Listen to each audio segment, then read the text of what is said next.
MSLI T V, رہنمائی بدلتی دنیا کے لیے۔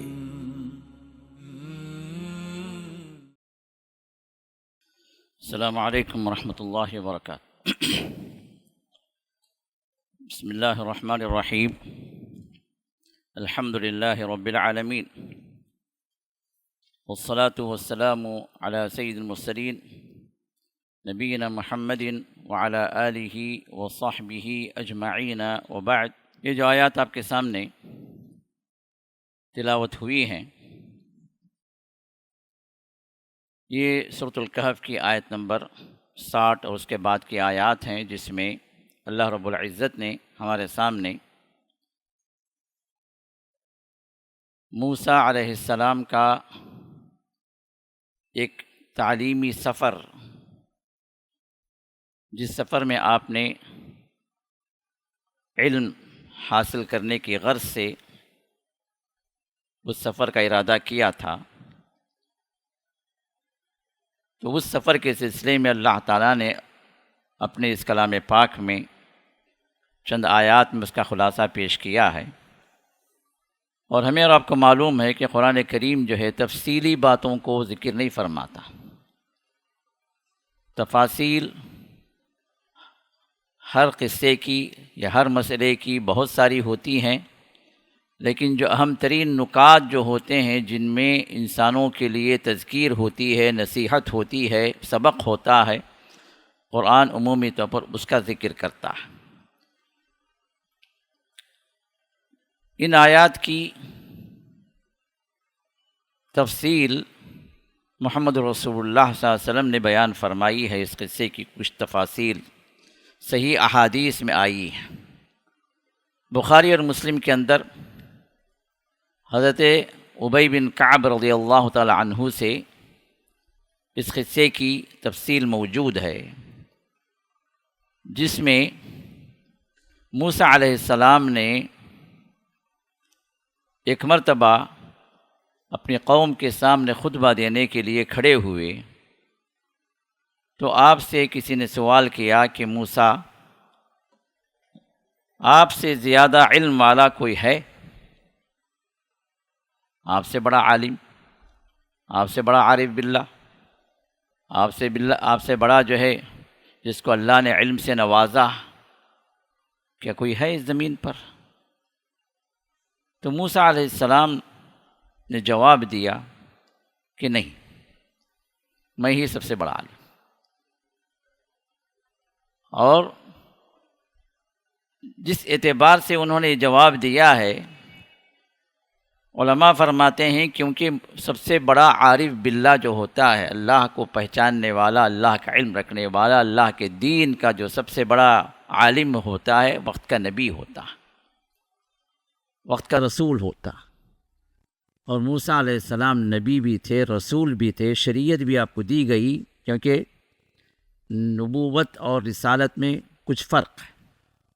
ہر نبی رسول نہیں ہوتا، لیکن ہر رسول نبی ہوتا۔ نبوت سے اعلیٰ درجہ رسالت کا، نبی سے بڑھ کر درجہ رسول کا ہوتا، کیونکہ رسول کو شریعت دی جاتی ہے، احکام دیے جاتے ہیں، کچھ کتابیں دی جاتی ہیں، کچھ صحف دیے جاتے ہیں، کچھ مزید اور باتیں بتائی جاتی ہیں جو عام نبی کو نہیں بتائی جاتی۔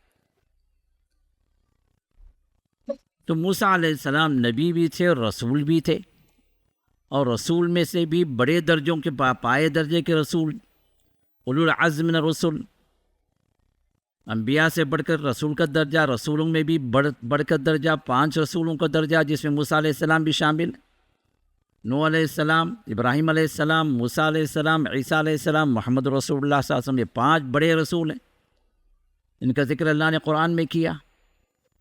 اب ان تمام باتوں کو ذہن میں رکھ کر موسیٰ علیہ السلام کا جو جواب تھا، اپنی جگہ تو ٹھیک تھا، لیکن جس طرح انہوں نے جھٹ سے جواب دے دیا کہ میں ہی بڑا عالم ہوں، یہ اللہ کو پسند نہیں آیا، کیونکہ اللہ کی سرزمین تو بڑی وسیع ہے۔ اب اس سرزمین میں اللہ تعالیٰ نے کس کو کیا علم دیا ہے، اس کو اللہ ہی کو پتہ۔ تو ہونا تو یہ چاہیے تھا کہ جواب میں وہ یہ کہتے واللہ اعلم، اللہ بہتر جانتا ہے۔ اس کے بجائے انہوں نے کیا کیا کہ نہیں، میں ہی سب سے بڑا عالم. تو اب اس جواب کے رد میں اللہ نے یہ چاہا کہ موسیٰ علیہ السلام کو اپنی سرزمین میں ان بعض شخصیات کا بھی مشاہدہ کروائیں جن کے پاس وہ علم دیا گیا جو علم موسیٰ علیہ السلام کے پاس نہیں تھا. تو اللہ تعالیٰ نے موسیٰ علیہ السلام پر وحی نازل کی کہ موسیٰ، آپ نے اس طرح کا جواب دے دیا کہ میں ہی سب سے بڑا عالم ہوں، جبکہ جو علم آپ کے پاس ہے اس علم کے علاوہ بھی ہم نے بعض بندوں کو کچھ علوم عطا کیے ہیں جو آپ کو نہیں دیے گئے. اب موسیٰ علیہ السلام پوچھنے لگے کہ یا رب وہ کون بندہ ہے، کہاں ملے گا، کیسے میں اس کے پاس جاؤں، ذرا دیکھوں تو صحیح وہ کیا علم ہے. یہ موسیٰ علیہ السلام کا اشتیاق تھا علم کو حاصل کرنے کے لیے. تو اللہ تعالیٰ نے وحی نازل کی کہ موسیٰ، وہ اس مقام پر نہیں، تمہیں سفر کرنا پڑے گا. تم چلتے رہو سمندر کے کنارے یہاں تک کہ دو سمندر کا سنگم نہ مل جائے تمہیں. جہاں دو سمندر ملیں گے، مجمع البحرین، دو سمندروں کا سنگم ہوگا، وہاں پر یہ بندہ تمہیں ملے گا. اور علامت یہ ہوگی، ٹھیک ہے، وہ بندہ ملے گا تو ہو سکتا ہے اور بھی کئی بندے ہوں. تو موسیٰ نے کہا کہ یا اللہ کیا علامت ہوگی، میں کیسے پہچانوں گا اس کو، کیسے ملاقات ہوگی. اللہ نے فرمایا کہ اپنے ساتھ ایک مچھلی لے لو، مچھلی رکھ لو اپنے ساتھ، اپنے توشے میں، اپنے توشے دان میں. سفر میں رکھنے کے لیے کچھ جو ہوتا ہے نا توشے دان، جس میں کچھ سوکھی روٹی رکھ لی جاتی ہے، کچھ ستو کا آٹا رکھ لیا جاتا ہے، کچھ کھجور رکھ لیے جاتے ہیں، جیسے جو ڈرائی جو میل جو ہوتا ہے اس طرح. تو اس طرح اللہ نے فرمایا کہ ایک مچھلی بھی رکھ لو، جو ہو سکتا ہے وہ بھنی ہوئی ہو یا کہ جو مرچ مسالہ لگا ہوا ہو، ایک سوکھی مچھلی جو زندہ نہیں تھی. اب یہ مچھلی زندہ ہو کر جہاں غائب ہوگی، اللہ نے یہ بھی بتلا دیا کہ مچھلی غائب ہوگی، زندہ ہو جائے گی، پانی میں چھلانگ لگائے گی. جہاں یہ غائب ہوگی وہاں وہ بندہ تمہیں ملے گا. اب موسیٰ علیہ السلام اپنے ایک ساتھی کو چنے، ایک نوجوان جو ان کا جو خادم جو تھے، ان کے مصاحب، جو ان کے صحابی، جن کا نام یوشع بن نون ہے، یہ بھی صحیح روایات میں یہ نام بتایا گیا، جو موسیٰ علیہ السلام کے بعد نبوت کے درجے پر اللہ نے انہیں فائز کیا. موسیٰ کے بعد یہ نبی بنے، لیکن اس وقت نبی نہیں تھے، اس وقت صرف ایک شاگرد کی حیثیت سے یہ ساتھ گئے. اب یہ تعلیمی سفر شروع ہوا، علمی سفر، علم حاصل کرنے کے لیے. انسان بہت سارے سفر کرتا ہے اپنی زندگی کے اندر، دنیا کے لیے، تجارت کے لیے، پڑھائی کے لیے، ڈگری حاصل کرنے کے لیے. آج تو بہت ڈگری حاصل کرنے کے لیے بہت سارے سفر ہمارے بچوں کے ہو رہے ہیں، یو کے، U S, Australia, New Zealand, پتہ نہیں کہاں کہاں جا رہے ہیں.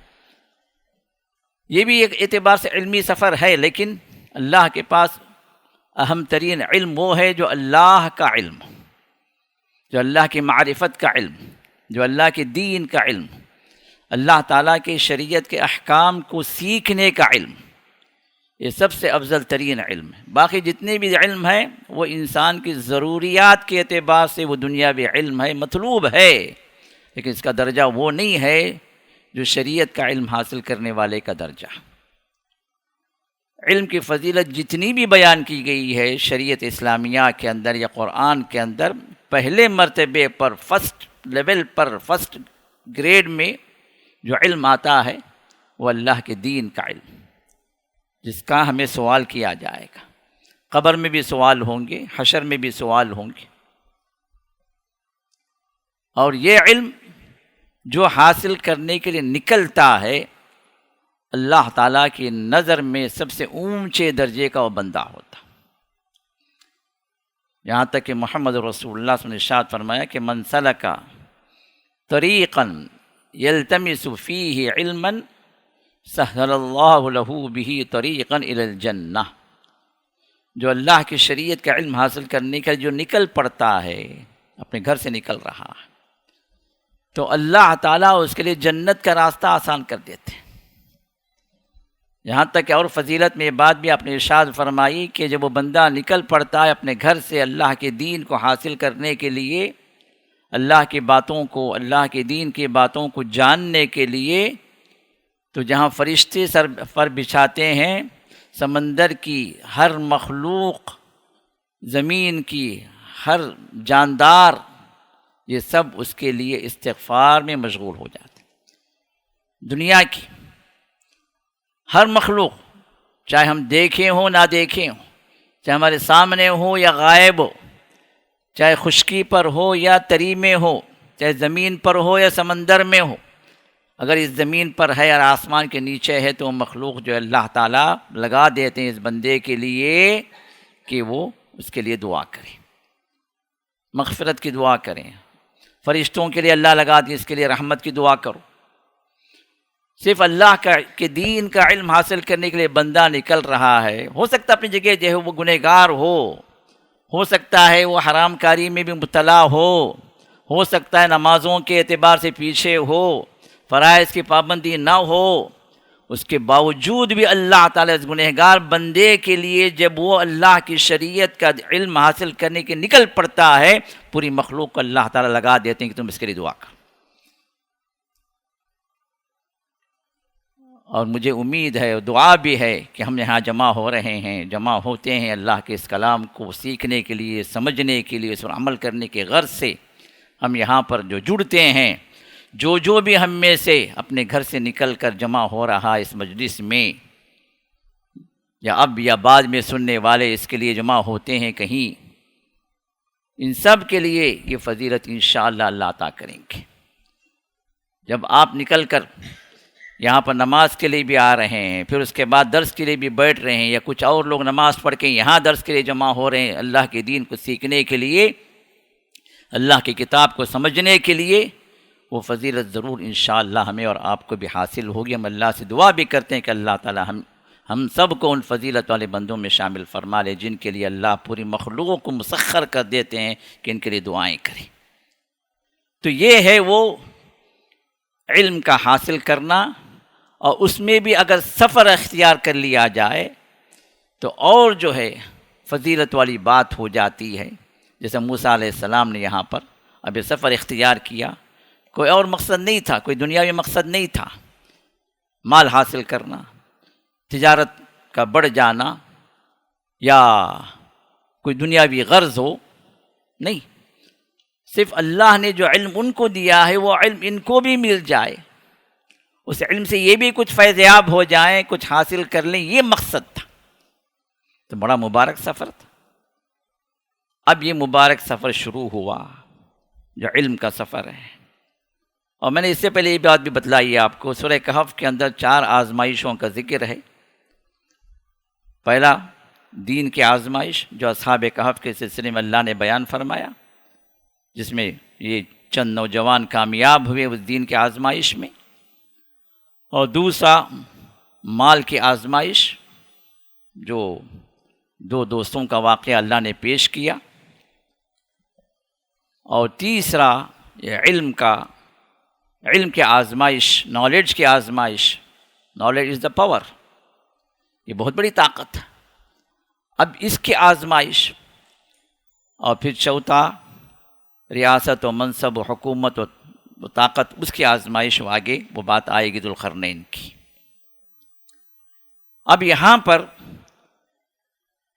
اس علم میں بھی اللہ تعالیٰ نے مخلوقات کو، خاص طور پر مخلوقات میں اللہ نے سب سے بلند ترین جو درجہ دیا انسان کا، اور انسان کو اللہ نے درجہ بلند کیا اس کے علم کی وجہ سے۔ آپ کو معلوم ہوگا کہ اللہ نے جب آدم کو پیدا کیا تو فرشتوں کو اللہ نے سجدے کا حکم دیا، اور اس برتری کو اللہ تعالیٰ نے جو بیان کیا اس میں اہم ترین پوائنٹ اللہ نے جو ذکر کیا، کیوں؟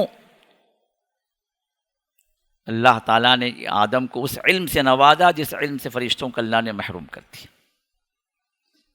تو انسان کی برتری ہی علم سے، ابتدا ہی علم سے. قرآن کریم کا نزول پہلی آیت جو نازل ہوئی کیا ہے؟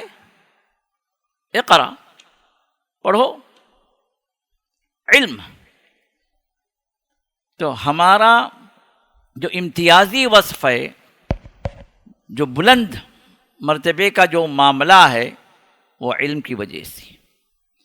یہ اور بات ہے کہ دنیا کی دوسری قومیں علم میں کہیں آگے نکلتی چلی جا رہی ہیں، اور ہم بحیثیت امت مسلمہ، چاہے وہ دین کا علم ہو، دنیا کا علم ہو، ہم پیچھے سے پہلے نمبر پہ. یہ ہماری بدنصیبی ہے، یا اس علم کی اہمیت ہمارے دلوں سے نکل گئی، ہماری زندگیوں سے نکل گئی. جبکہ شروع دن سے ہی، بلکہ آدم کی ابتدا سے ہی اللہ تعالیٰ نے انسان کا وصف علم کا رکھ دیا. اور اس شریعت کا پہلا جو کلمہ جو نازل ہوا بطور قرآن، اقرا، یہ خود بھی جو علم ہی پر اللہ تعالیٰ نے فوقیت دی ہے. اب یہاں پر اس علم کو حاصل کرنے کے لیے موسیٰ علیہ السلام نکل پڑتے ہیں. تو اللہ تعالیٰ یہاں پر جو آیات بیان کر رہے ہیں، ذرا اس کا خلاصہ ہم سمجھ لیتے ہیں. 2-3 آیات تو آپ کے سامنے اس سے پہلے کی مجلس میں آ چکی ہیں، اور کچھ آیات ہم آگے بڑھتے ہیں. تو اللہ نے فرمایا وَإِذْ قَالَ مُوسَىٰ لِفَتَاهُ، جب موسیٰ نے کہا اپنے نوجوان ساتھی سے، یہ کون تھے؟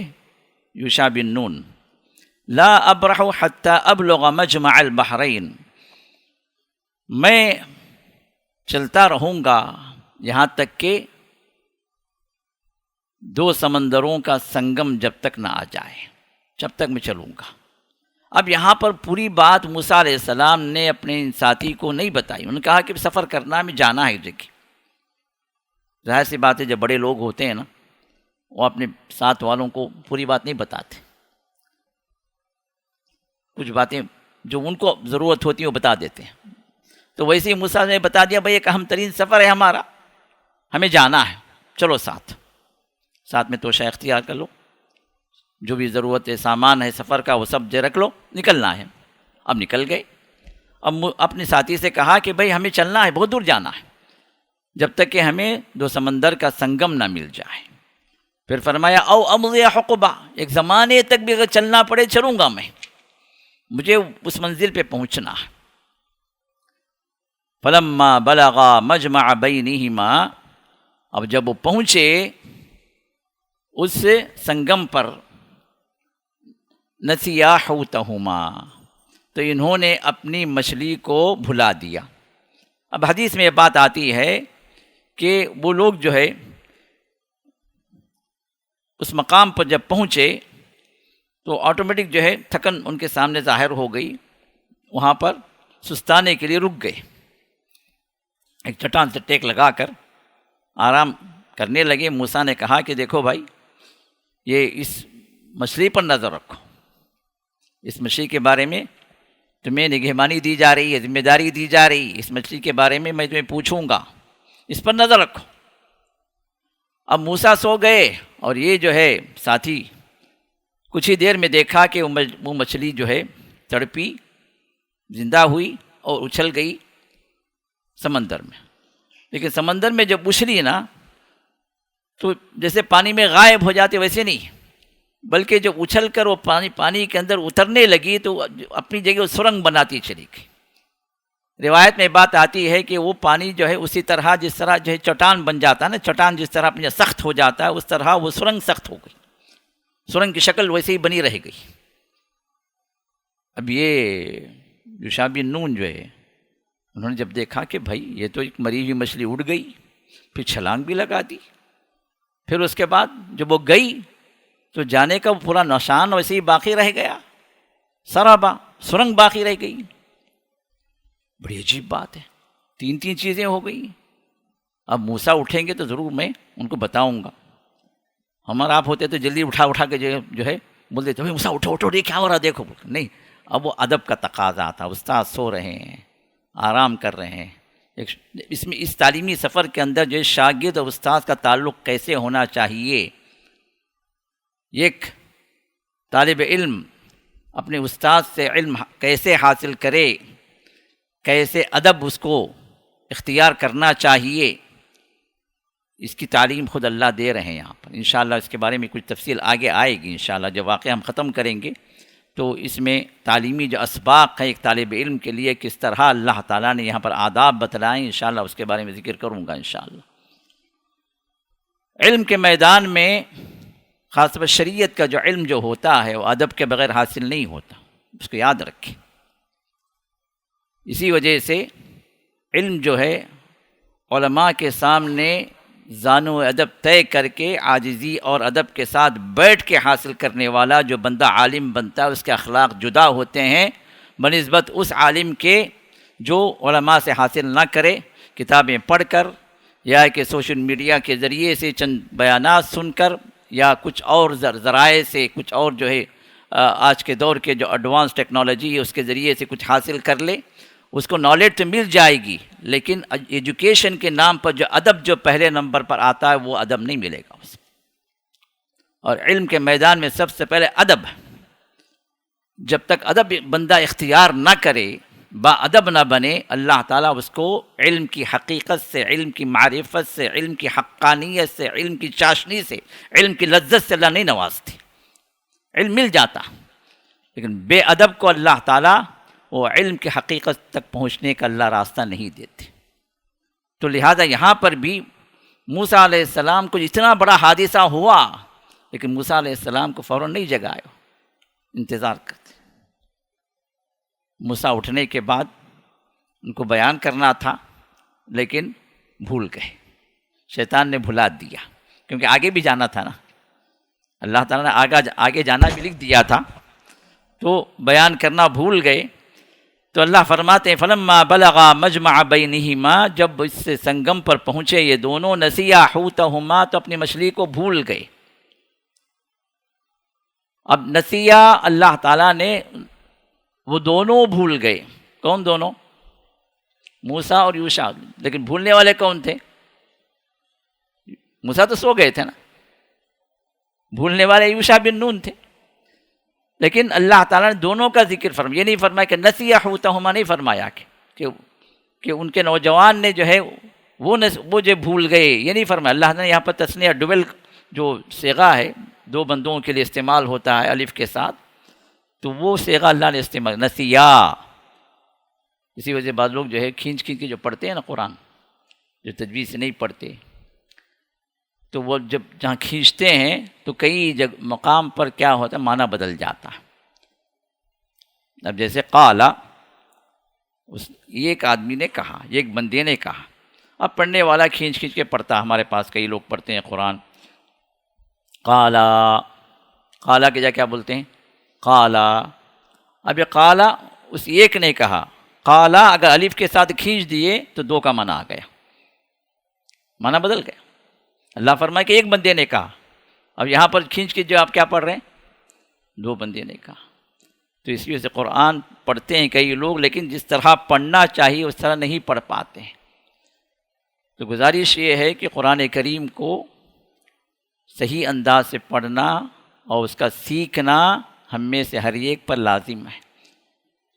جو کوئی بھی محسوس کرے کہ بھائی اس قرآن کی تلاوت میں اس کو نقص ہے، وہ صحیح انداز سے تلاوت نہیں کر رہا ہے، چاہے مخرج ہو، چاہے اعراب ہو، زبر زیر میں غلطیاں ہوں، یا جہاں کھینچنا ہے جہاں نہیں کھینچنا ہے اس میں غلطیاں کر رہا ہے، تو ایسے بندے کے لیے ضروری ہے کہ وہ کسی قاری سے، کسی اچھے پڑھنے والے سے، یا کہیں پر کلاس ہو رہی، جیسے ہمارے پاس بھی کلاسز جاری ہیں، فجر کے بعد بھی ہے، عصر کے بعد بھی ہے، مغرب کے بعد بھی، عشاء کے بعد بھی ہے، کسی نہ کسی وقت میں جو حاضر ہو کر یہاں پر ماشاءاللہ قراء بھی موجود ہیں، حفاظ بھی موجود ہیں، کسی کے پاس رہ کر آپ جو علم حاصل کریں، قرآن کو صحیح انداز سے پڑھنے کی کوشش کریں، یا آپ جہاں بھی ہیں وہاں پر آپ کو جو میسر بندہ ہے، جو علم والا ہے، جو قرآن والا ہے، جو قرآن صحیح انداز سے پڑھنے والا ہے، اس سے اپنے قرآن کی تصحیح کر لائے۔ اب یہاں پر اللہ تعالیٰ نے نسیا حوتہما، وہ دونوں بھول گئے اپنی مچھلی کو۔ اب دونوں کیسے بھولے؟ تو علماء فرماتے ہیں قرآن کا بعض وقت اسلوب یہ ہوتا ہے کہ ایک کو اللہ جب ذکر کرتے ہیں تو جمع کے صیغے سے بھی ذکر کر دیتے ہیں، ایسے بھی جو بعض مثالیں ہیں قرآن کے، جیسے سورۃ تحریم کے اندر بھی ہے. لیکن بعض علماء نے فرمایا کہ اس مچھلی کا تذکرہ کرنے سے یوشع بن نون تو بھولے ہی، لیکن موسیٰ علیہ السلام بھی بھول گئے. اٹھنے کے بعد پوچھنا چاہیے نا مچھلی کے بارے میں، نہیں پوچھے تو بھولنے کا جو عمل جو دونوں کی طرف سے ہو گیا، وہ بتانا بھول گئے، یہ پوچھنا بھول گئے. اب آگے بڑھے. اب وہ مچھلی جو فاتخذ سبیلہ فی البحر سربا، اس نے اپنا راستہ سمندر میں سرنگ کی طرح بنا لیا.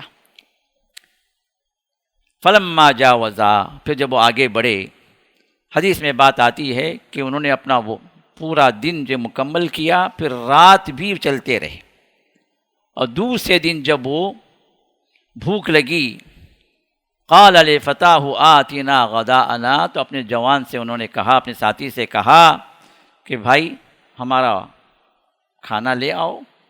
اور غدا کا لفظ جو استعمال ہوتا ہے، میں نے کہا کہ عربی کے اندر جس طرح ہم جو کہتے ہیں نا بریک فاسٹ، لنچ اور ڈنر، تو بریک فاسٹ ہوتا ہے فطور، تا سے نہیں تو سے، تا سے کہیں گے فطور تو جو خلل، عقل کا فطور بولتے ہیں نا، وہ خلل تا سے، اور طا ہے یہ جو ہے بریک فاسٹ کے معنی. فطر کہنا پھٹنا. بریک فاسٹ کیوں کہتے ہیں بھائی؟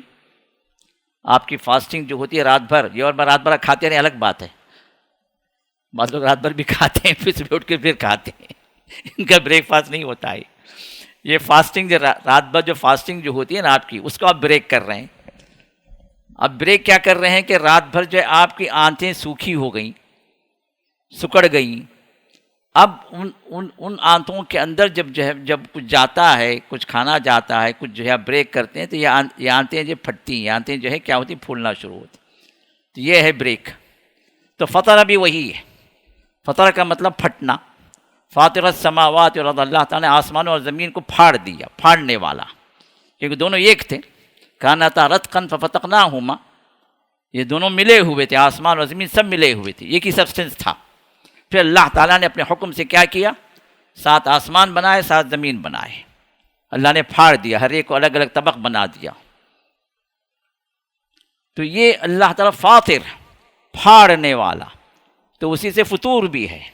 اسی سے یہی فطور اس وقت بھی ہوتا ہے جب ہم روزہ جو دن بھر کا روزہ رکھتے ہیں، 14-15 گھنٹے کا روزہ، پھر اس کے بعد آپ جو کیا کہتے ہیں، افطاری کے لیے آ جائیے.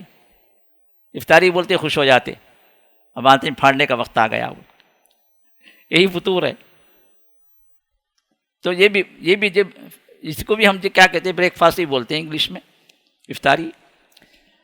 تو ناشتہ فطور ہے، اور دوپہر کا کھانا غدا، اور رات کا کھانا عشاء.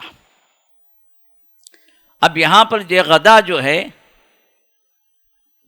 پرانے زمانے کے اعتبار سے، بلکہ محمد رسول اللہ کے زمانے میں، صحابہ کے زمانے کے اعتبار تک بھی اگر دیکھا جائے تو 2 ہی الفاظ میں ملتے ہیں، ایک غدا ہے، ایک عشاء.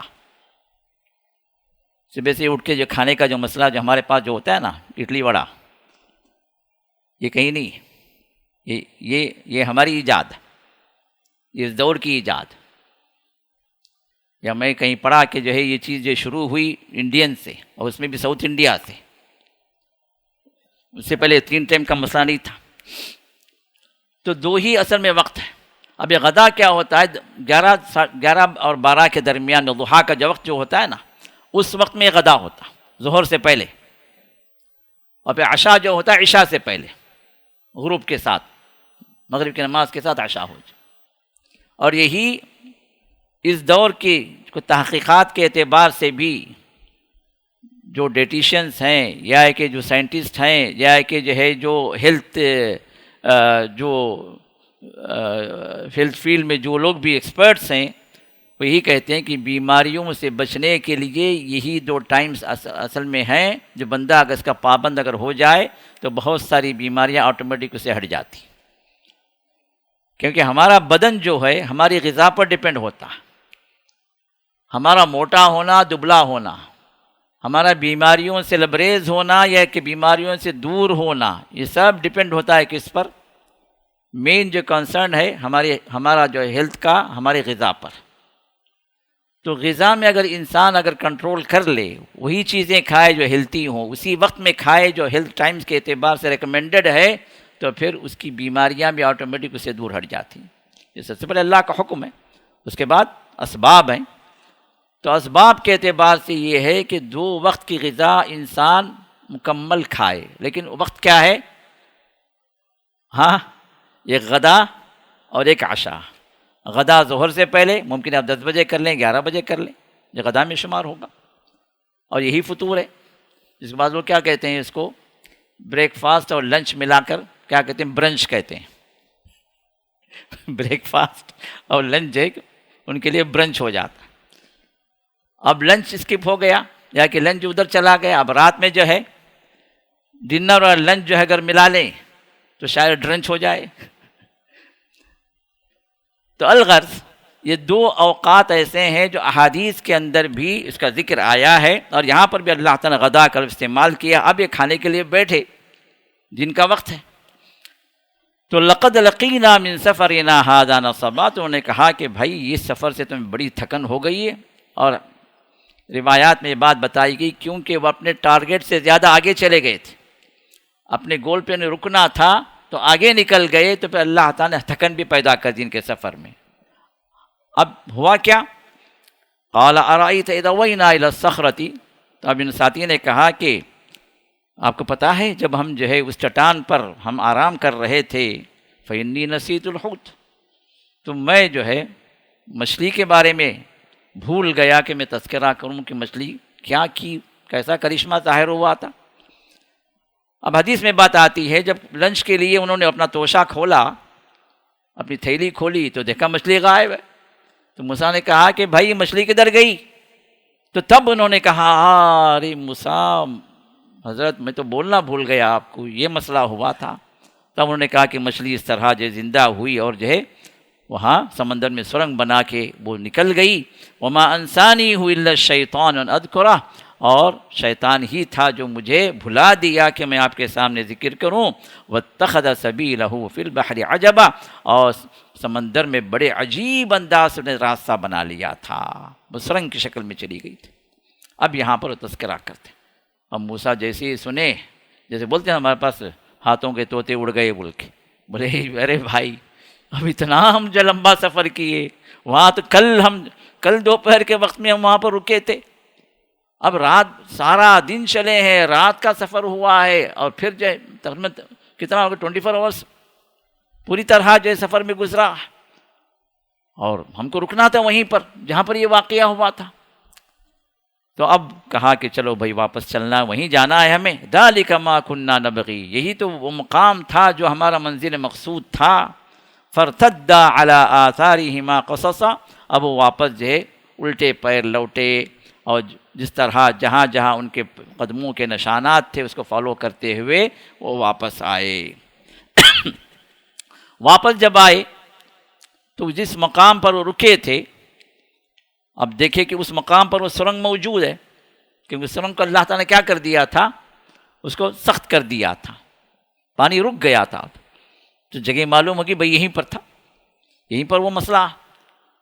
تو اللہ تعالیٰ نے جو نشانی بتلائی اس نشانی تک پہنچ گئے۔ فوجدا عبدا من عبادنا، تب وہ دونوں نے پایا ہمارے بندوں میں سے ایک بندے کو۔ حدیث میں بات آتی ہے کہ چادر اوڑھے ہوئے وہاں پر ایک بزرگ تھے جو ان کو وہاں پر ملے، تو جب جاتے ہوئے نظر نہیں آئے، کیونکہ جاتے ہوئے ڈھونڈے نہیں نا، آرام کیے اٹھے نکل گئے، شاید ادھر ادھر دیکھتے تو مل جاتے، لیکن دل و دماغ میں نہیں تھا کہ یہی مقام ہے، تو تلاش بھی نہیں کی۔ اب تلاش کرتے واپس آئے تو نظر آ گئے وہ صاحب، چادر اوڑھے ہوئے تھے، اور موسیٰ علیہ السلام نے جب دیکھا تو موسیٰ نے سلام کیا، السلام علیکم۔ حدیث میں بخاری اور مسلم کی جو حدیث ہے اس میں تفصیل ہے، موسیٰ علیہ السلام نے انہیں سلام کیا، تو انہوں نے سلام کا جواب دیا اور کہا کہ اس سرزمین پر سلام کرنے والا کون آ گیا بھائی، یہاں تو کوئی بندہ ہے ہی نہیں سلام کرنے والا۔ یہ سلام کرنے والے تم کہاں سے آ گئے؟ کہا کہ میں موسیٰ ہوں۔ تو انہوں نے پوچھا موسیٰ بنی اسرائیل کے موسیٰ؟ جس کا مطلب انہیں علم تھا کہ اس سرزمین پر موسیٰ کے نام پر ایک رسول بھیجا گیا ہے۔ تو ہو سکتا اللہ نے خبر بھی دی ہو کہ موسیٰ تم تلاش کرتے ہوئے آئے، تفصیل تو نہیں آ رہی، لیکن انہوں نے پوچھا کہ بھئی بنو اسرائیل کے جو موسیٰ ہیں وہ ہیں؟ کہا کہ ہاں۔ تو اب یہاں پر اللہ نے فرمایا ان کے بارے میں فوجدا، ان دونوں نے پایا، موسیٰ اور یوشع نے، عبدا من عبادنا، ہمارے بندوں میں سے ایک بندے کو، آتیناہ رحمتا من عندنا، اور اس بندے کو ہم نے عطا کیا۔ آتیناہ معنی اعطیناہ، مطلب ہم نے عطا کیا۔ کیا عطا کیا؟ رحمتا من عندنا، ہماری جانب سے رحمت سے ہم نے نوازا۔ وعلمناہ من لدنا علما، اور ہم نے انہیں علم دیا اپنی جانب سے بہت زیادہ علم، کیا ہے کہ ایک خاص کیفیت کا علم ہم نے انہیں دیا تھا۔ اب اس آیت پہ ہم رکتے ہیں اور آج کا ہمارا پورا درس اسی آیت پر رہے گا انشاءاللہ۔ اس آیت میں جن کا ذکر ہوا ہے کہ انہوں نے پایا ہمارے بندوں میں سے ایک بندے کو، اور اس بندے کو ہم نے اپنی جانب سے رحمت عطا کی، وَآتَيْنَاهُ رَحْمَةً مِّنْ عِنْدِنَا، اور تیسری صفت کیا ہے؟ وَعَلَّمْنَاهُ مِن لَّدُنَّا عِلْمًا، اور ہم نے اپنی جانب سے خصوصی علم انہیں عطا کیا۔ یہ تین باتیں، اور یہ کون تھے؟ محمد رسول نے فرمایا کہ یہ خضر تھے، اور خضر کے بارے میں دو لغت ہیں، یہ خضر ہے، یہ خضر ہے، اور خضر زیادہ افصح، زیادہ بلاغت والا کلمہ ہے، زیادہ صحیح کلمہ خضر۔ اور ان کا نام اس لیے خضر پڑا کہ بعض روایات میں بات آتی ہے کہ ان کا اصل نام خضر نہیں تھا، اصل نام کچھ اور تھا۔ بعض روایات میں عامر بتایا گیا، بعض روایات میں خضرون بتایا گیا، بعض روایات میں کچھ اور، لیکن کوئی بھی صحیح روایت نہیں۔ لیکن ایک روایت میں یہ بات بھی ذکر کی گئی کہ ایک مقام پر یہ بیٹھے تو وہ جگہ پوری طرح ہری بھری ہو گئی، جس کے بعد ان کا نام، ان کا لقب جو ہے خضر، خضر کا مطلب ہرا، سبز رنگ، تو وہ جگہ جو ہے سبز رنگ والی ہو گئی، تو جو اس کے بعد سے وہ مشہور ہو گئے۔ واللہ عالم، لیکن اس کی کوئی ایسی اتھینٹک روایت نہیں ہے، مستند کوئی روایت نہیں ہے جس کے بارے میں ہم جو اس پر ڈیپینڈ ہو سکے، لیکن ان کا نام خضر، حدیث میں بات آ گئی۔ لیکن یہ کس کی نسل تھے، کس کی نسل سے تھے، ان کے والد کون تھے، ان کا خاندان کیا تھا، کس زمانے کے، یہ سب چیزیں واضح ہیں، لیکن یہ اتنا تو واضح ہو گیا کہ یہ موسیٰ کے زمانے میں موجود تھے۔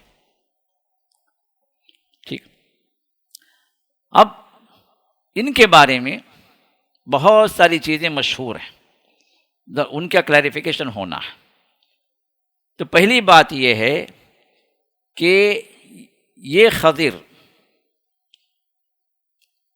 یہ اللہ کے بندے تو تھے۔ اللہ نے یہاں پر کیا فرمایا؟ فوجدا عبدا من عبادنا، ہمارے بندوں میں سے ایک بندے کو انہوں نے پایا، تو یہ اللہ کے بندے تھے۔ لیکن اللہ کا بندہ تو ہر مخلوق اللہ کے بندے میں شامل ہے، اللہ کی بندگی میں۔ تو کیا یہ فرشتے تھے یا انسان تھے؟ یہ پہلا سوال ہے، پہلا اختلاف آیا۔ تو راجح بات یہ ہے کہ فرشتے نہیں تھے، یہ انسان تھے، کیونکہ آگے جو چیزیں ذکر کی گئیں وہ انسانوں سے متعلق ہے۔ یہ انسان تھے۔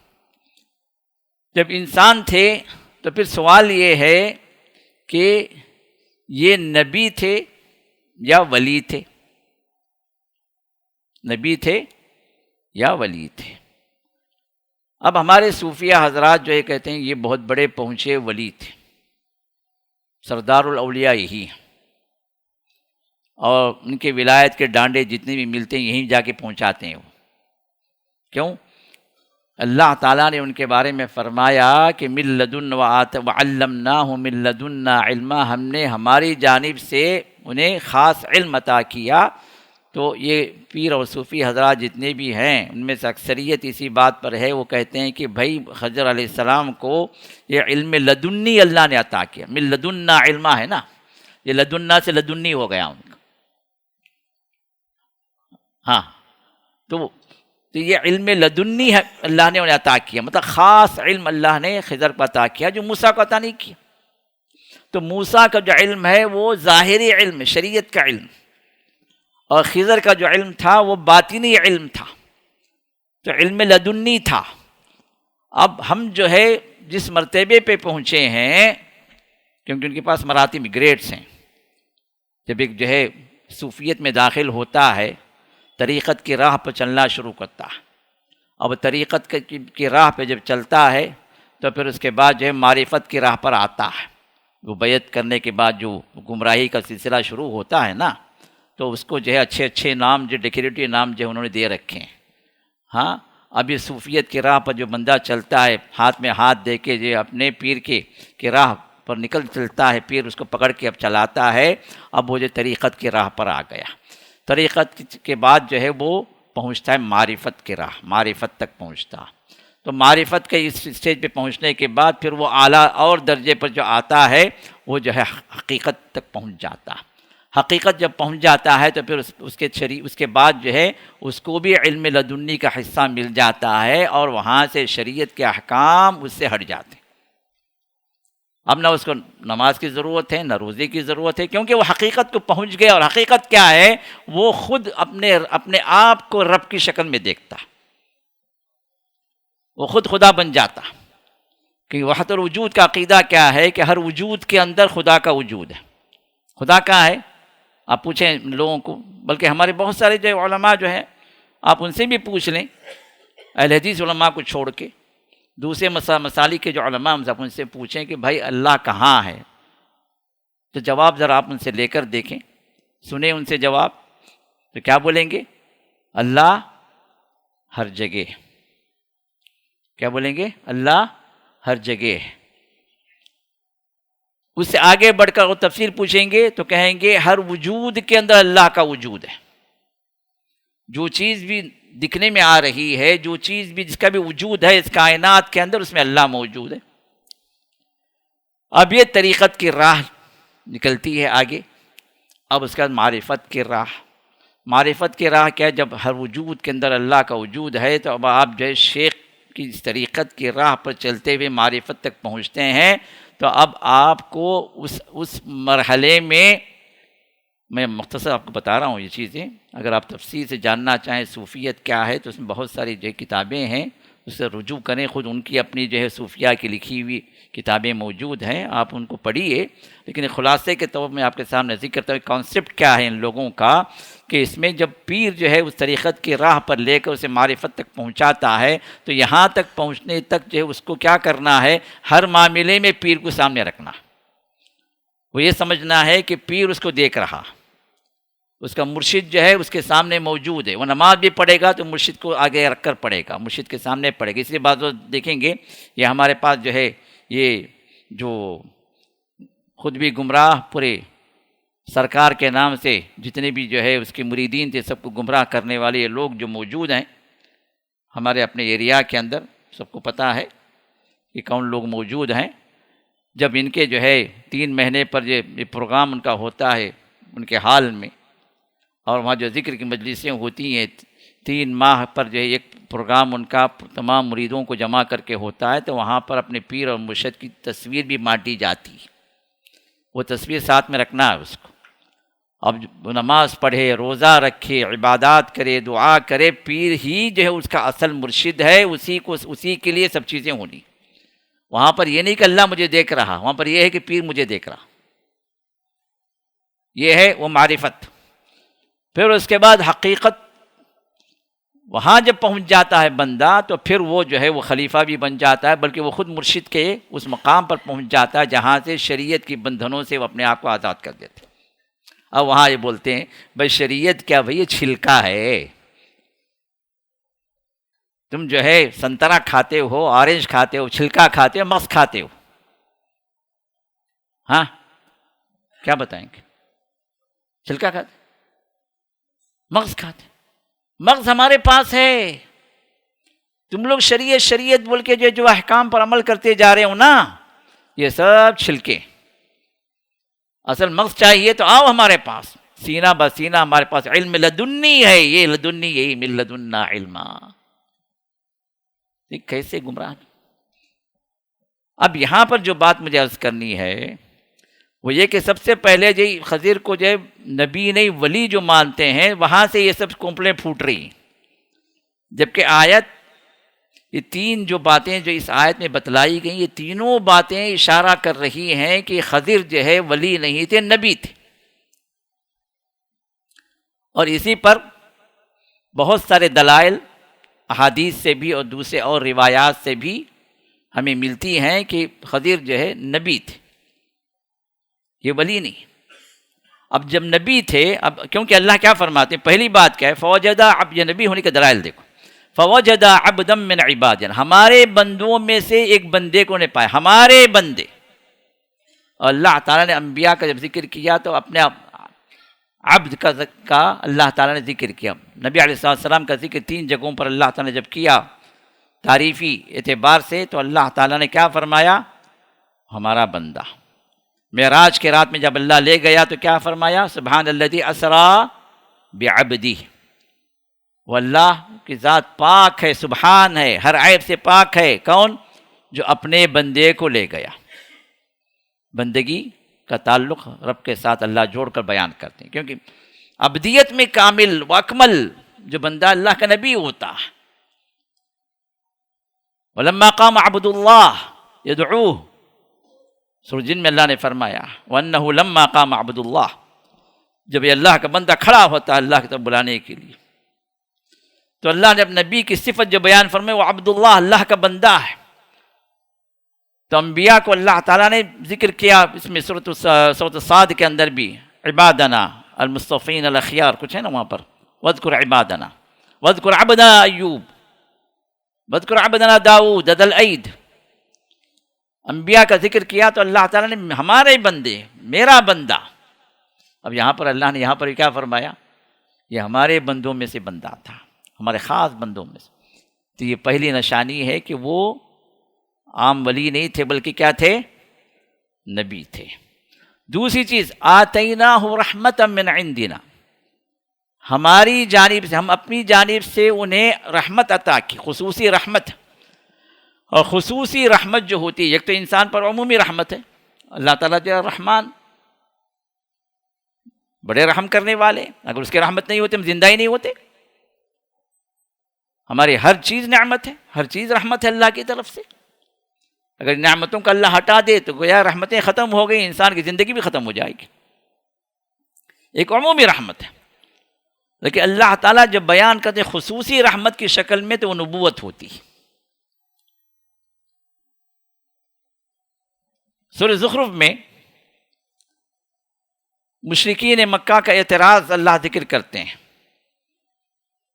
کہ مشرکین کہتے ہیں کہ لولا نزل هذا القرآن على رجل من القريتين عظیم،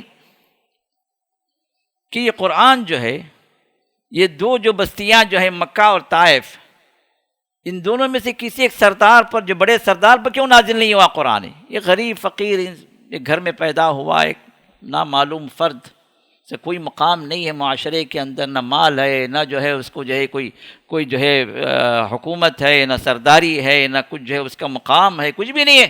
ایسے بندے کو اللہ تعالیٰ کیسے بھائی دے دیا یہ نبوت تھی، کیسے انہیں بھی بن گیا نبی؟ اللہ کو بنانا تھا تو جو ہے طائف کا کوئی بڑا سردار اللہ اس کو نبی بنا دیتا، مکے کا کوئی بڑا سردار اس کو اللہ نبی بنا دیتا.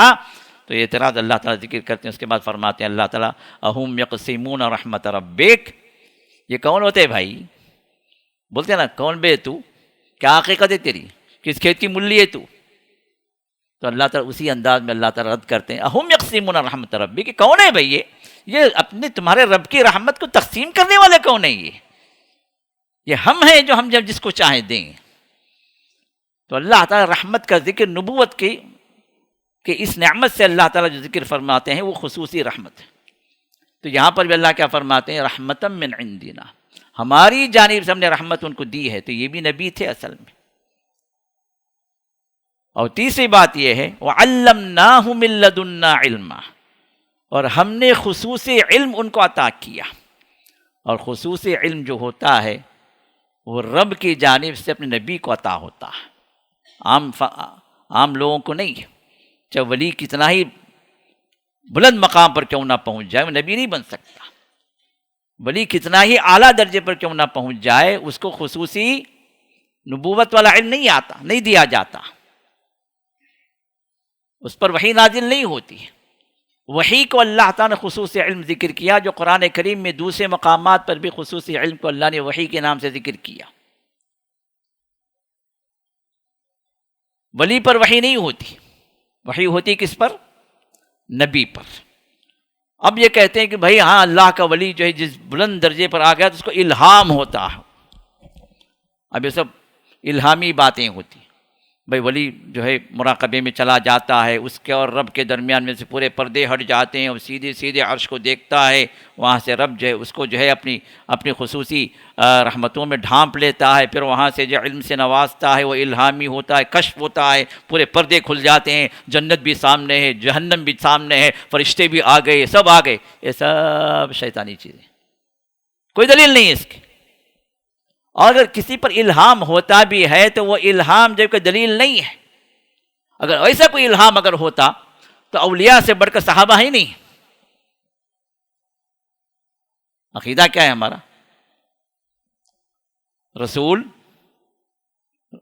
پھر انبیاء، پھر اس کے بعد انبیاء کے بعد سب سے افضل ترین کون ہے امت میں؟ صحابہ. پھر صحابہ کے درجے کے بعد امت کا سب سے بڑا ولی جو غیر صحابی ہو وہ کسی صحابی کے پیر کے دھول تک بھی نہیں پہنچ سکتا. صحابہ کو اتنا بڑا مقام ہے کیونکہ اللہ تعالیٰ نے ان کے لیے سرٹیفائی کر دیا کہ جنتی. اللہ تعالیٰ نے اپنے نبی کی صحبت کے لیے ان نفوس کو چنا جن کو اللہ تعالیٰ نے پاک بنایا. پاکیزہ یہ نفوس اللہ نے اپنے پاکیزہ نبی کے لیے اختیار کیا. اس درجے پر کوئی نہیں پہنچ سکتا. اب ذرا غور کر کے ہمیں بتائیں ان صحابہ میں بھی سے سب سے افضل ترین صحابہ کون تھے؟ مہاجرین اور انصار دو طبقے تھے. انصار سے زیادہ افضل مہاجرین ہیں. مہاجرین میں سب سے زیادہ افضل صحابہ وہ کون ہے؟ جو عشر مبشرین ہیں. عشر مبشرین میں بھی کون ہے سب سے زیادہ افضل؟ جو خلفائے راشدین ہیں. خلفائے راشدین میں سب سے افضل کون ہے؟ جو ابو بکر ہیں، عمر ہیں. افضل ترین صحابہ یا پھر کوئی ادنا ترین صحابی بھی کیوں نہ ہو کہ کسی نے کبھی کسی صحابی نے دعویٰ کیا کہ بھائی مجھ پر اللہ کی طرف سے الہامی باتیں اتری ہیں، میرے 14 طبق روشن ہو گئے، میں نے جنت کو دیکھا، جہنم کو دیکھا، فرشتوں کو دیکھا، مجھ پر یہ الہام ہوا، یہ باتیں مجھے بتائی گئیں، کسی صحابی نے کہا؟ سوچ کر دیکھ. اصل مسئلہ ہے کہ ہماری جہالت کا فائدہ یہ لوگ اٹھاتے ہیں اور اپنا الو سیدھا کرنے کے لیے ہمیں الو بناتے ہیں. ہاں حقیقت ہے. ہمارے ایمان پہ بھی ڈاکے ڈالتے ہیں، ہمارے جیبوں میں بھی ڈاکے ڈالتے ہیں، سستی جنت دکھا کر ہمیں لوٹتے ہیں. اب یہ ایسے لوگ ہوتے ہیں جو مرنے کے بعد بھی کہتے ہیں دیکھو اگر ہمارا اگر سرٹیفکیٹ اگر رکھ دیا کفن کے اندر سیدھے سیدھے جنت ملے. عہد نامہ رکھا جاتا پیر صاحب کا. پیر صاحب سے جو بیعت کرے نا وہ بیعت کا جو ہے پروف کہاں پر؟ کفن کے اندر. اب اعتقاد کیا؟ مرنے کے بعد جو کرامن کاتبین آئیں، جو منکر نکیر آئیں گے پوچھنے کے لیے، دیکھیں گے بھائی کفن کے اندر یہ سرٹیفکیٹ موجود ہے، ارے یہ فلاں پیر صاحب کے مرید ہمیں، چلو بھاگو بھاگو یہاں سے، ہمارا تو کام ہی نہیں ہے ادھر، چلو ان کو سیدھا جنت کے دروازے کھول دینا. یہ کیسی باتیں ہیں؟ کس شریعت کو ہم فالو کر رہے ہیں؟ کیونکہ شریعت کو ضرورت ہی نہیں نا ان کے لیے. یہ تو ان کے اعتبار شریعت کا چھلکا اٹھا پھینکنا ہے، اسے کچھ کام ہی نہیں ہے. یہ تو جو ظاہری جو مسلمان ہیں نا ان کے لیے. اور یہ شریعت پر عمل کرنا کہ ریاکاری ہے. جی نماز پڑھ رہے سب دیکھ رہے ہیں، دکھاوے کی نمازیں. عبادات کر رہے سب دیکھ رہے ہیں، سب دکھاوے کی چیزیں. یہ اوپر کا چھلکا، اس کو اتار کے پھینک دو. آ جاؤ طریقت میں، یہاں پر تمہیں مغز ملے گا. اب مغز کو کھاتے کھاتے مغز کی تلاش میں تم خود ہی رب تک پہنچ جاؤ گے، تم خود رب بن جاؤ گے۔ ان کا سب سے بڑا پیر وہ ہے جو منصور حلاج ہے، جس کو وقت کی حکومت نے، وقت کے خلیفے نے قتل کیا، اس کو نصیحت کی گئی۔ وہ کہتا تھا کہ ما فی جبتی الا اللہ، میرے جبے میں اللہ کے سوا کوئی نہیں ہے۔ میرے جبے کے اندر کون ہے؟ کون ہے؟ اللہ ہے، میں خود اللہ ہوں۔ اور وقت کے خلیفے نے، وہاں کے اس وقت کے علماء نے نصیحت کی، اس کو جو ہے اس کفر سے باز آنے کے لیے کافی جو ہے اس کو سمجھایا گیا، اس کے باوجود بھی وہ اسی پر مصر تھا، قتل کر دیا گیا۔ اب یہاں تک تاریخ بتاتی ہے۔ اور یہ صوفیہ جو ہے اور ایک قدم آگے بڑھ کے وہ بہت بڑا ولی تھا، امام الاولیاء تھا۔ جب قتل کر دیا گیا تو اس کے پارٹس آف باڈی میں سے بھی جو ہے آواز آنے لگی، انا ما فی الا اللہ، ما فی الا اللہ، میرے اندر اللہ کے علاوہ اور کوئی نہیں ہے، میں خود، ہر پارٹ آف دا باڈی جو ہے چیخنے لگی۔ پتہ نہیں کیسے کیسے لوگ بنا کے کیسی کسی چیزیں امت کے اندر پھیلاتے ہیں، اللہ سے ڈرتے نہیں، سب جھوٹ ہے۔ ہمیں جو ہر معاملے کے اندر جو چیز دیکھنی ہے، رسول اللہ صلی اللہ علیہ وسلم ہمارے لیے کیا ہے؟ نمونہ ہے۔ ہمیں جو اتباع کا حکم دیا گیا، محمد رسول اللہ صلی اللہ علیہ وسلم، اور وہ چیزیں، وہ باتیں، وہ عمل صحابہ نے کیسے اختیار کیا، کیسے سمجھا، اس پر انہوں نے کیسے اپنی زندگی کے اندر اس کو امپلیمنٹ کیا، یہ ہے منہج صحابہ۔ اس منہج کو میں فالو کروں۔ اب کسی بھی بڑے ولی کے بارے میں کوئی کرامت بتائی گئی، کوئی چیز ہمیں بتائی گئی، بھائی ان پر یہ الہام ہوا، ان پر رب نے یہ نازل، یہ جو ہے بتا دیا ان کو، یہ خواب میں آئے فلاں، اب ہمیں دیکھنا ہے بھائی صحابہ نے کچھ اس کے بارے میں ان سے مروی ہے؟ کسی صحابی کے ساتھ ایسا کوئی مسئلہ ہوا ہے؟ کسی پر کوئی کشف ہوا؟ کسی پر کوئی الہام ہوا؟ یہ علم لدنی والا جو ہے، یہ جو شوشہ جو چھوڑا گیا، یا کسی صحابی کو نہیں ملا کیا؟ جب کسی صحابی کو ملا ہی نہیں ہے تو پھر یہ کون سی جو کھیت کی مولی آ گیا بھائی علم لدنی والا؟ کہاں سے آ گئے؟ اگر کسی کو کچھ باتیں اگر معلوم بھی ہوئی، خواب میں معلوم ہوئی، یا کیسے الہام ہوا، تو کیا وہ قابل عمل ہوگا؟ شریعت کا کوئی حکم بن سکتا ہے؟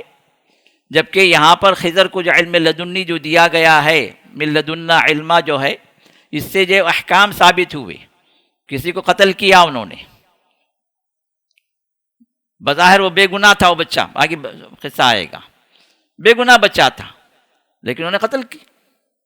اب علم لدنی سے کوئی بولو نا، کسی پیر کو قتل کر کے جا کے کھڑا ہو، جا کے کورٹ میں بولے مجھے جو ہے علم لدنی مل گیا، اس وجہ سے جو ہے میں نے اسے قتل کر دیا، مانا جائے گا؟ ہاں؟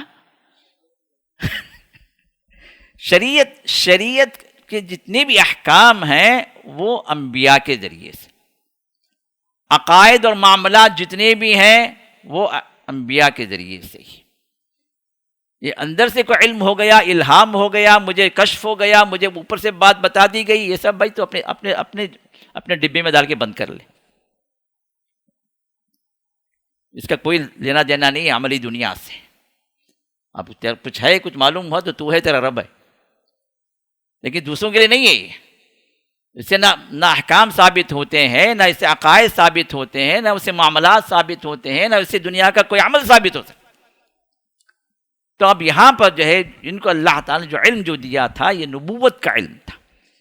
تو معلوم یہ ہوا کہ یہ وہ شخصیت ہیں جو نبوت کے درجے پر تھی، اور ہر نبی کا علم دوسرے نبی سے مختلف ہوتا، تو ضروری نہیں کہ ایک ہی علم دیا جائے۔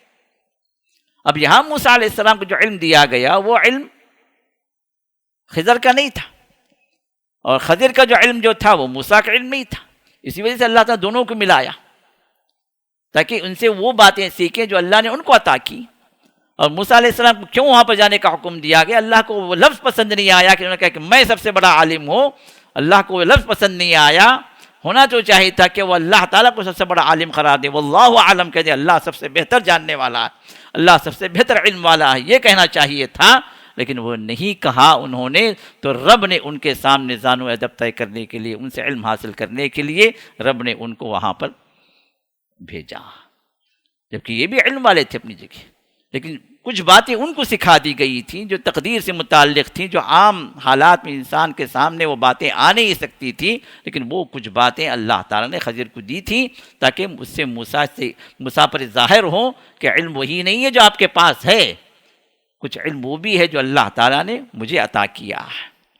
تو اسی وجہ سے آگے جب وہ کام کرتے ہیں، یہ جو 3 چیزیں ہوتی ہیں، 3 ایونٹس ہوتے ہیں، تو اس میں وہ کہتے ہیں کہ ما فعلت عن امری، میں یہ اپنی جانب سے نہیں کیا، میں یہ نہیں کہ مجھے الہام ہوا، یہ نہیں کہ جو مجھے کچھ بات بتا دی گئی، یہ الفاظ اس بات پر دلالت کرتے ہیں کہ یہ میں اپنی جانب سے نہیں کیا، یہ رب کی جانب سے بات تھی تو میں نے کیا، تو یہ رب کی جانب سے بات جو ہے وحی کے ذریعے سے بتائی گئی۔ تو یہ تمام باتیں اسی بات کی طرف ہمیں انڈیکیٹ کرتی ہیں کہ وہ ایک عام ولی نہیں تھے، بلکہ کون تھے؟ ایک نبی تھے۔ اور اس کے بعد والا پوائنٹ کیا ہے کہ یہ جب نبی تھے تو موسیٰ کے زمانے میں زندہ تھے، تو کیا آج بھی زندہ ہیں؟ کیا قیامت تک زندہ رہیں گے؟ یہ ایک بہت بڑا سوال ہے، جس میں بعض علماء بھی اس بارے میں گئے ہیں، جیسے امام قرطبی ہیں، اور اسی طرح جو امام ابن صلاح ہیں، امام نووی ہیں، وہ جو اس بات کے قائل ہیں کہ خضر جو زندہ ہیں، اور ہم اہل سنت ہیں لوگ۔ لیکن انہوں نے جن روایات پر ڈپینڈ کیا وہ اس میں سے کوئی روایت صحیح نہیں، بلکہ قرآن و حدیث کے دلائل ہمیں یہ بتاتے ہیں کہ خضر نہ اللہ کے رسول کے زمانے میں زندہ تھے، نہ آج زندہ۔ موسیٰ کے زمانے میں زندہ تھے، لیکن اس کے بعد انہیں موت آ گئی۔ اب اس کے دلائل جو ہیں، کئی ایک دلائل ہیں، ان میں سے ایک دلیل تو وہ ہے جو قرآن خود کہتا ہے وَمَا جَعَلْنَا لِبَشَرٍ مِّن قَبْلِكَ الْخُلْدَ، ہم نے اے نبی آپ سے پہلے کسی بشر کو ہم نے ہمیشگی عطا نہیں کی۔ واضح تو اللہ نے کیا فرمایا؟ آپ سے پہلے ہم نے کسی کو ہمیشگی عطا نہیں کی، مطلب أَفَإِن مِّتَّ فَهُمُ الْخَالِدُونَ، اگر آپ جب مر گئے تو کیا وہ لوگ زندہ رہیں گے؟ نہیں، موت آپ کو بھی ہے، ان کو بھی تھی۔ تو یہ بات، یہ آیت سورہ انبیاء کی بالکل واضح انداز میں بیان کرتی ہے کہ نبی علیہ السلام سے پہلے جتنے بھی لوگ آئے وہ لوگ مر چکے، کسی کو اللہ نے بقا عطا نہیں کی۔ یہ قرآن کی آیت۔ رسول اللہ صلی اللہ علیہ وسلم جنگ بدر کے موقع پر، مسلم کی حدیث ہے، تو اس میں یہ روایت آتی ہے، یہ بات مسلم کی حدیث میں یہ بات آتی ہے کہ 319 صحابہ اس جنگ بدر کی، مشہور کیا 313، بات 314 بھی، لیکن اس روایت میں 319 کا ذکر ہے۔ 319 نفوس وہاں پر موجود تھے۔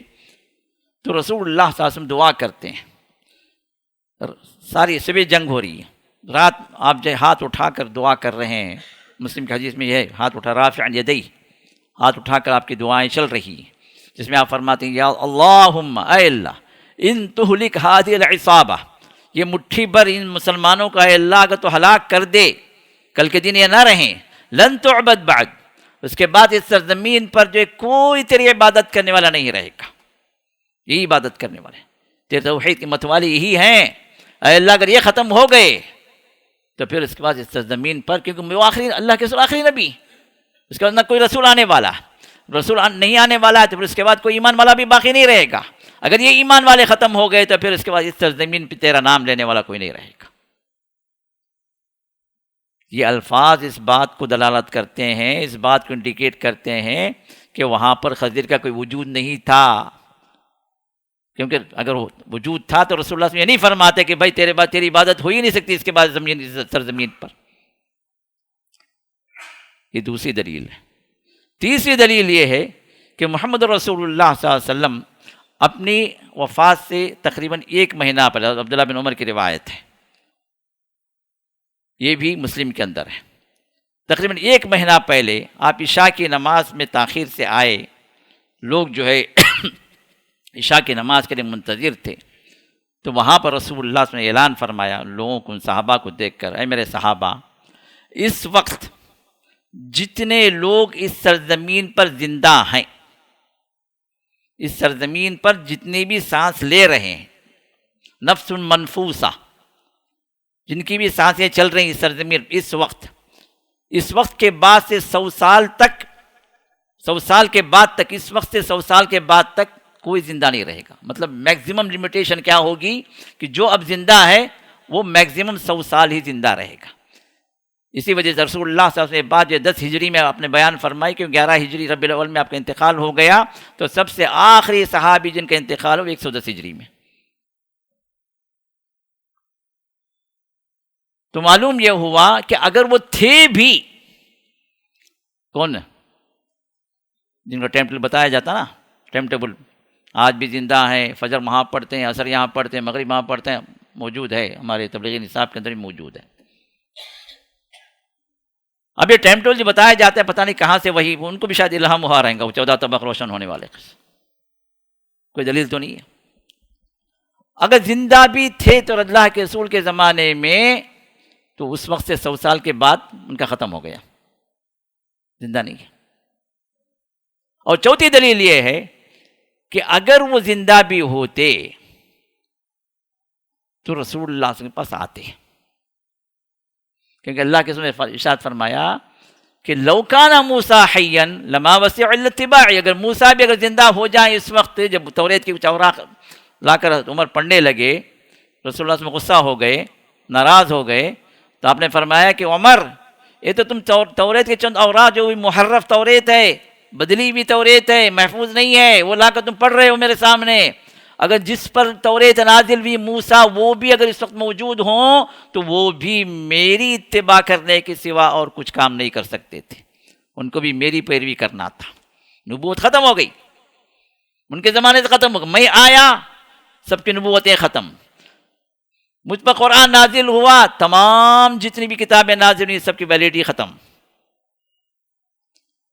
اب جب موسیٰ خود بھی اگر زندہ رہتے تو ان کا آنا لازمی تھا، تو اب یہ تو جو ہے ایک عام سے نبی تھے، ان کو بھی کیا چاہیے تھا؟ آنا تھا. اگر آتے تو روایات میں بات ہے خضر بھی آئے، ایمان لائے، رسول اللہ صلی اللہ علیہ وسلم تکلیف دہ حالات آئے، جنگ بدر، جنگ احد، جنگ احزاب، بڑی بڑی جنگیں ہوئی، کسی جنگ میں تو آتے. میں بھی ہوں اللہ کے آپ کے ساتھ، کہیں ہے کوئی ثبوت نہیں. تو علماء فرماتے ہیں اگر خضر زندہ ہوتے تو رسول اللہ کے زمانے میں حاضر ہوتے.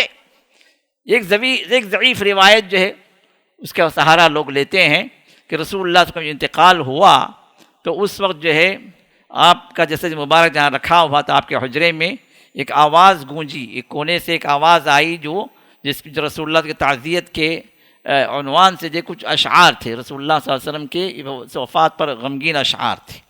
بولنے والا کون تھا نہیں معلوم. اب اس کو رکھ کر جو کہتے ہیں وہ خضر تھے جو آئے تھے جو غمگین اشعار پر. کیوں بھائی زندگی بھر نہیں آبا کے جو غمگین اشعار پڑھ رہے ہیں؟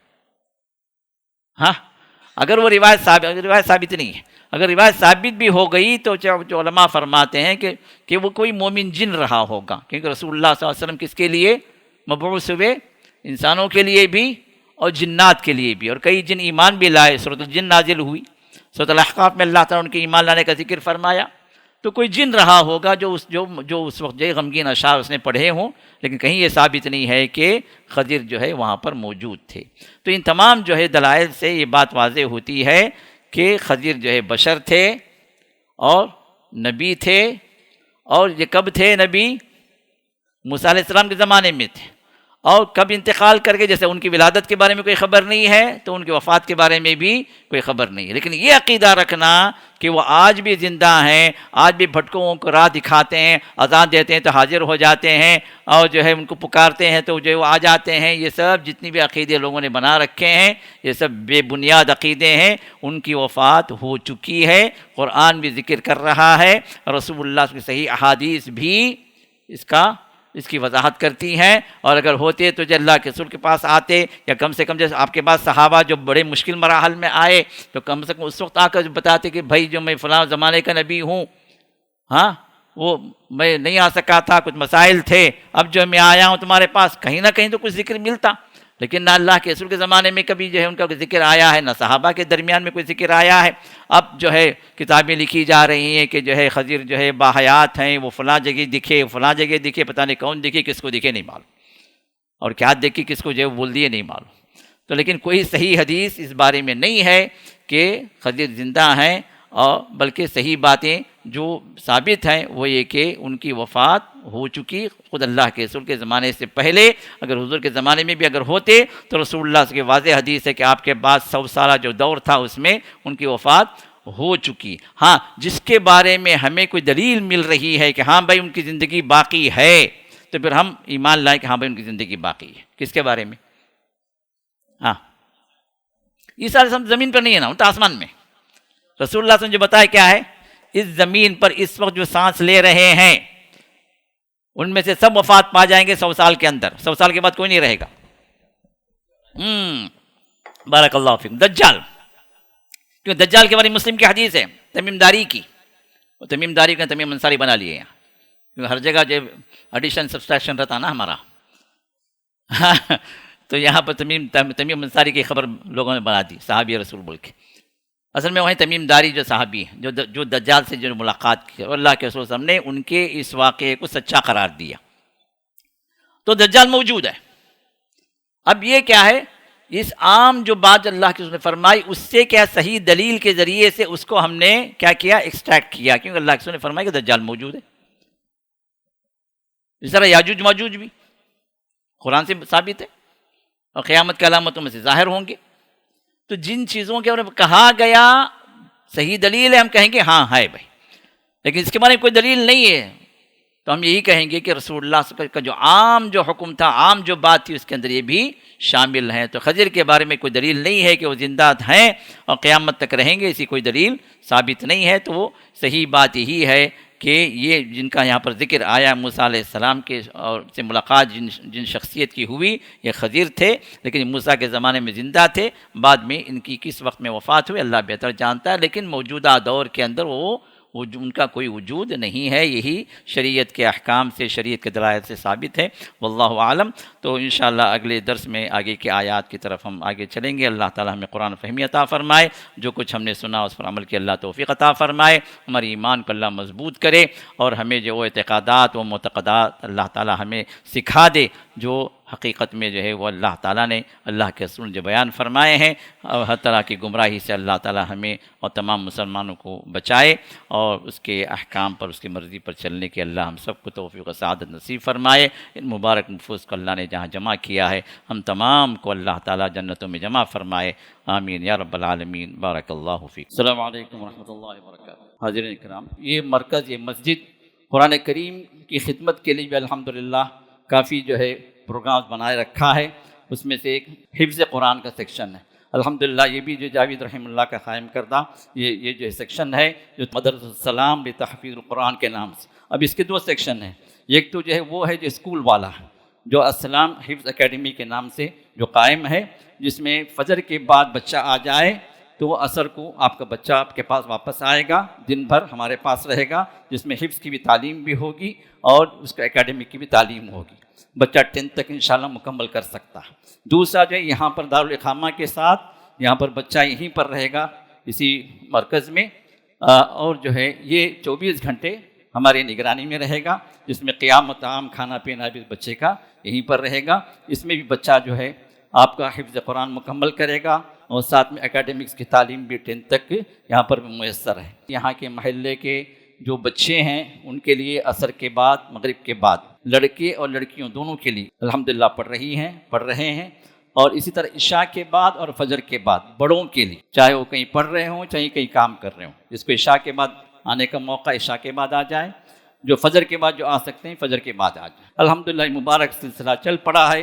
مقصد یہ ہے کہ ہمارے بچے جو ہے وہ دین پر آ جائیں، حافظ قرآن بن جائیں، ساتھ ساتھ ان کو اسکول کی تعلیم بھی برابر ملے، یہ مقصد ہے۔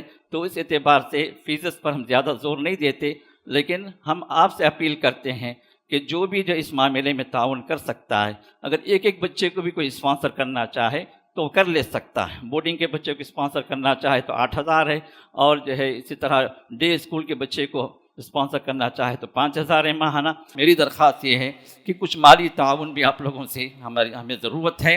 ماہانہ جو ہے آپ ایک سبسکرپشن کر دیں ہمارے پاس، کیونکہ سبسکرپشن ہمارے پاس بہت لو ہو گئے ہیں، جو منتھلی ایکسپنس کے لیے کافی جو ہے مشاکل چل رہے ہیں. تو لہٰذا آپ لوگوں سے گزارش یہ ہے کہ جن تک بھی ہماری آواز پہنچتی ہے، منتھلی اعتبار سے کچھ بھی جو آپ کی انکم ہے اس کے لحاظ سے آپ جو ہے ایک ماہانہ جو ہے سبسکرپشن کے اعتبار سے ہمارے آفس میں جب لکھا دیں، اس کا منتھلی وائز آپ کو انشاءاللہ کالز بھی آ جائیں گے، آپ کو ریمائنڈر بھی آ جائے گا، آپ کے لیے آسانی ہو جائے. اللہ تعالی ہم سب کو توفیق عطا فرمائے. بارک اللہ فیکم.